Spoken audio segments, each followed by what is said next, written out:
took the PTO off so that I can get to that drain plug. See,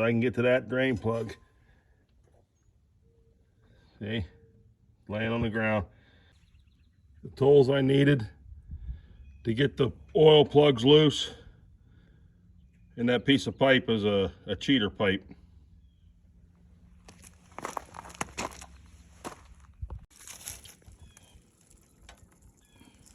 You can't tell it's on a slope. It was time for the oil to be changed.